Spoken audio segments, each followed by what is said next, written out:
wong kok senengane ngono ki lho wulan sura. Sura nyapa? Apik nek kanggo ngumbah pusaka, ngumbah gaman. Contone kaya aku ngumbah keris, ngumbah pedang, ngumbah Mbak Tum, barang tak tumbak ora nek Mbak tumbak nek lanang nek wedok Mbak Tum goblok kowe iki ora tau ning nggonku. Ngumbah keris aku gaman pusaka nek wulan sura kene kan apik to nggo ngumbah pusaka. Gamanmu apa to, Pak? Keris. Lah, kowe pon duwe gaman. Gaman keris kok diandal-andalne saiki gaman sing apik isi tok. Apa? Sertifikat omah karo BPKB. Ya ampun bocah kok iso dike utang kuwi. Ya arep iso dike. Yo gaman ki tegese pusaka tinggalane mbah-mbah biyen tinggalane leluhur. Yo duwe aku yo tak umbah Dik. Kerismu dawa kerisku paling kerismu dawane 12 cm. Lah pakmu wis kowe likane 20 cm kok kerisku lek 9. Kerismu paling lurus gak enek loke. Keris kowe pucuke lincip, paling kerismu pucuke bendol.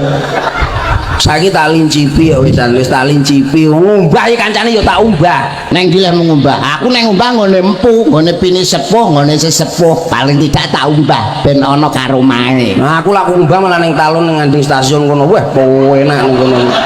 Mbah apa kuwi talun kidul stasiun talun ndi kono kuwi lho pokoke roh dhewe to mbok saiki wis syaratnya apa lah aku kan kembang telon kembang boreh kembang setaman nyapo syarat ge ngonoan barang lha kuwi gawe apa kuwi 35 no sapi-api ngono kuwi ngumbah gaman kidul stasiun talun 35 lho iya tapi rada tuwek lah sakmono kuwi lak sing rada enom ya enek njek kapan lehmu mara bengenane setan ora gelem ngejak aku lah ngono nyeneni pun 1000 lho. Wong iki kadang kala mek karo udan sok serik sok gelo, tapi sebenarnya hujan itu adalah berkah dan barokah. Lah kok iso? Nyatane nek wayah udan ngene iki, joneh to menungso kewane melu seneng. Mosok to, Pak? Nek wayah udan ngene iki, kodhok lho melu wiritan.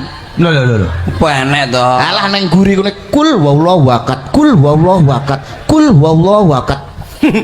Kodhok endi? Oh berarti kupingmu sing rada sewah. Lah ya kul wallahu wakat, kul wallahu wakat.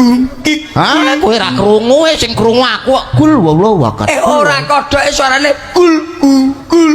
Ah, kodhoke apa kowe wong ejek percilno e. Bangkrek kowe diomongi. Kowe ejek percil urung dadi kodhok. Kowe iki sik kakange cebong ya, Cil. Nek kewan mana lah duwe kuping. Iki mesti mana? Contohnya sapi. Nek daun telinga ada. Nek ngendok lah gak duwe daun telinga. Yo. Sapi mana apa ngendok? Yo mana? Sebabe yo mempunyai daun telinga lho. Oh ya roh. Ya roh koyo ngono tekone. Kebu mana apa ngendok? Yo mana kebo ngendok iki jane kucuk. Sebabe nek daun telingane. Pitik mana apa ngendok? Yo ngendok. Sebabe tidak ada daun telinga. Banyak mana apa ngendok? Yo ngendok. Goblok kowe iki. Banyake ning dinggon anak-anak. Lho kok iso to? Lah ning kang enek tulisane hati-hati banyak anak-anak. Ora enek kok banyak ngendok-ngendok. Ora enek.